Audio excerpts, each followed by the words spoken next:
We are live from the photography show floor here, and I'm really delighted to be joined by a good friend of mine, Tigz Rice, here on the Wacom stand. Hi Tigz, how you doing? Really good, thanks. How are you? I'm really well, thank you. How's the photography show been for you? Day 3 already. I know, it's going so quickly. It's been really great. We've been really busy, and lots of people are interested in our new tablets as well. And it's great to have a couple of new things here to show people and get them excited. Terrific. I'm excited about this bad boy just here. Tell me what this is. It looks like a thing of beauty, let alone what's on the screen. The actual device is beautiful. What is it? So this is our new Cintiq 27 HD Touch. So it's the latest in the Cintiq family, and taking all the technology that we've been building on for the last couple of models and built it into an even bigger screen. So it's got all the features in there that you'd see in one of our normal Cintiqs. You've got the pen pressure, 2048 levels of pressure sensitivity as well. And here is one of your pens, one of your styli just here. Yes, and we can work on the screen. So we can. I tell you what, why don't you move around there? It's a bit more of a natural angle for you, right? Show us what it's made of. Well, firstly, we've got all the features in here that you'd expect to see on one of our normal tablets. So if we wanted to come in and wanted to do some work, maybe getting rid of a few little features here and there, we can come in and just work directly onto the screen. So it's a lot more intuitive than maybe working sometimes on one of the tablets down below. It's great for people that like to do things where they really get involved in the work. So people who are doing work where they're maybe putting multiple images in together, or if they're working, those that are working even more towards concept art and illustration as well within their photography, they're going to really love this. And it's also got smart features built in as well. So smart features. Yes. This sounds smart. Go on. Everything needs to be smart these days. What's smart about this? Well, if you're used to touch features that you'd get maybe in a tablet or anything like that, phone. One of these, for example. Exactly. All the technology we're used to. We've now got these built in as well. So we can zoom in and out on our images. We can even rotate our images as well if we want to.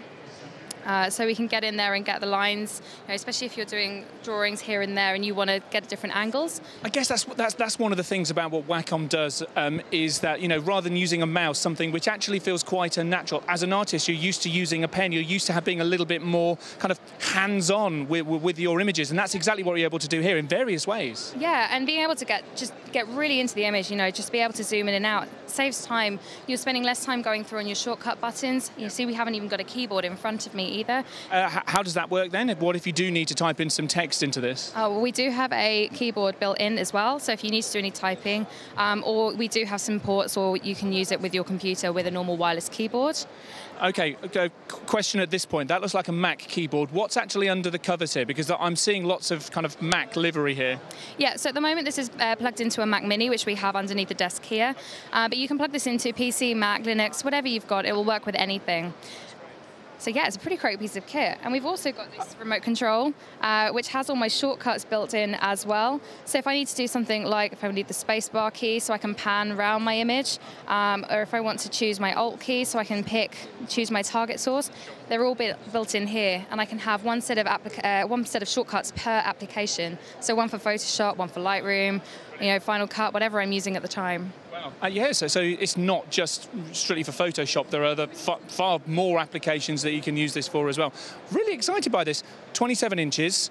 Under the covers, it's got, I'm guessing it's going to have a pretty powerful, well, no, you said it's got a Mac Mini under here, so it's really whatever you want to drive it with. Yeah, it's got a Mac Mini underneath here. It does 97% Adobe RGB as well, so the color space in here is pretty excellent.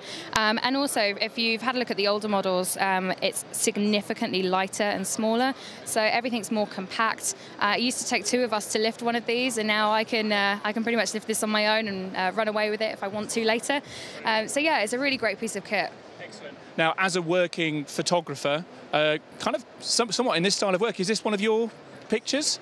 Brilliant. Tigz, if you've not come across Tigz Rice's work before, then I urge you to take a look at it. Just do a quick Google and I'm sure you'll find it. But her work is incredibly creative. I love her subject matters, this kind of like boudoir, circus sea skills kind of thing going on. But it looks great on this as well. This is something that you use in your workshop, this kind of technology to do your professional work? Yeah, I've been using Wacom technology now for about 10 years. And I couldn't imagine any other way of working. It's just way more intuitive than using a mouse or even a trackpad. So yeah, definitely come over and have a try.